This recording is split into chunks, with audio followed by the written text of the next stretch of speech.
अपने बाबे और कबरां साबित करने वास्ते की कह रहे ने कि अगर तुसी नमाज और सबर दे कोलों मदद मंग सकते हो तो इहदा मतलब है तुसी बुजुर्गां दे कोलों भी मंग सकते हो।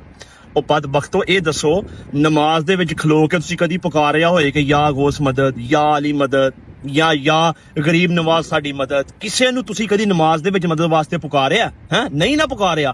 ਨਮਾਜ਼ ਵਿੱਚ ਤੇ ਜਸਟ ਬੰਦਾ ਅੱਲਾ ਦੇ ਸਾਹਮਣੇ ਖੜਾ ਔਰ ਅੱਲਾ ਦੀ ਜ਼ਾਤ ਦੇ ਕੋਲੋਂ ਫਰਿਆਦ ਕਰ ਰਿਹਾ ਕਿ ਯਾ ਅੱਲਾ ਤੂੰ ਮੇਰੀ ਮਦਦ ਫਰਮਾ। ਤੇ ਸਬਰ ਕੀ ਹੈ ਕਿ ਮੁਸ਼ਕਲ ਆ ਗਈ ਹੈ ਤੇ ਸਬਰ ਕਰੋ, ਅੱਲਾ ਦੀ ਜ਼ਾਤ ਤੇ ਤਵੱਕਲ ਰੱਖੋ। ਤੇ ਤੁਸੀਂ ਇਹਨਾਂ ਗੱਲਾਂ ਤੋਂ ਆਪਣੇ ਬਾਬੇ ਸਾਬਤ ਕਰਨ ਲੱਗ ਪਏ ਹੋ। ਕੋਈ ਦਲੀਲ ਬਣਦੀ ਆ ਆਪਸ ਦੇ ਵਿੱਚ?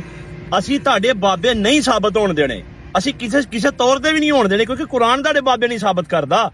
ਨਮਾਜ਼ ਔਰ ਸਬਰ ਦਾ ਤੁਹਾਡੇ ਬਾਬਿਆਂ ਨਾਲ ਤਲਕ ਕੀ ਹੈ? ਬਦਬਖਤੋ ਸਾਨੂੰ ਇਹ ਤੇ ਦੱਸੋ। Wake up to reality. अक्ल जो उनको दे खुदा फिर तेरी गली से जाए क्यों। टटुआ टहरिया सानू तेरे नाल ज्यादा दीन दा पता है। अल्हम्दुलिल्लाह सुम्मा अल्हम्दुलिल्लाह। सानू पता है अल्लाह कोलों मंगीदा है और ओदे प्यारां दा वसीला पा के मंगीदा है। ते सानू ये भी पता है जिन्हों फिर अल्लाह अता कर देवे ना ओदे कोल डायरेक्ट भी मंग लईदा है। आ दसां डायरेक्ट कौन मंगदा सी?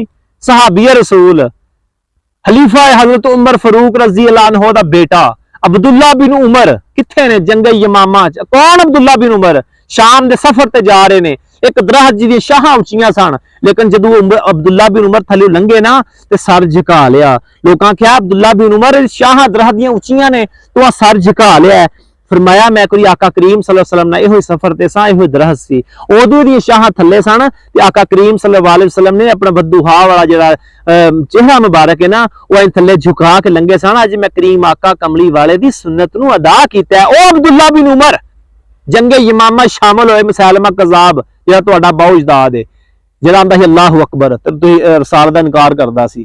जदों जंगे यमामा च गए ना ते आप दा पैर सुन्न हो गया ते मदद वास्ते किन्नू पुकारिया? हाय सुनियो, नाज करो अपने मान ते यकीन करो तुसीं वो सहाबा दौर तो चलदे आ रहे हो। फरमाया या मुहम्मद, अल्लाह दे नबी सल्लल्लाहु अलैहि वसल्लम नु रसूल अल्लाह सल्लल्लाहु अलैहि वसल्लम मदद वास्ते पुकारिया।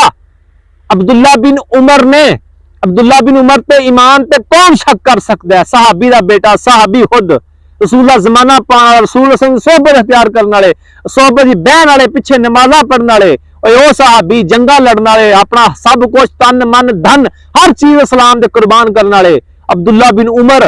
उन्होंने नहीं पता अल्लाह को डायरेक्ट मंगी दा, उन्होंने रसूलुल्लाह सल्लल्लाहु अलैहि वसल्लम को मंगया ते मदद पहुंची, पैर उस टाइम ठीक हो गया।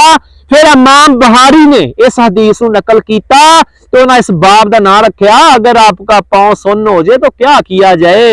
कोई अस्सी भी सहाबा दियां सुनता ही अदा पे करने और मंगते असी भी अल्लाह कोलों वा, लेकिन जिन्हां ते अल्लाह राजी हो जाता ना, फिर जिन्हां ते अल्लाह राजी होकर जिन्होंने सारे खजाने दे छड़दा है और सारे खजाने दियां चाबियां दे छड़दा ना, फिर उन्हां को मंग लेने च कोई कबाहत नहीं। असी सहाबा नूं मनण वाले हां, रसूल अल्लाह दी सुन्नतां ते अमल करने वाले सुन्नी हनफी रज़वी बरेलवी हां। साडे नाल टकराओगे तो मिट जाओगे। ऐ नजदियो तुम्हारा नाम तक न रहेगा दास्तानों में।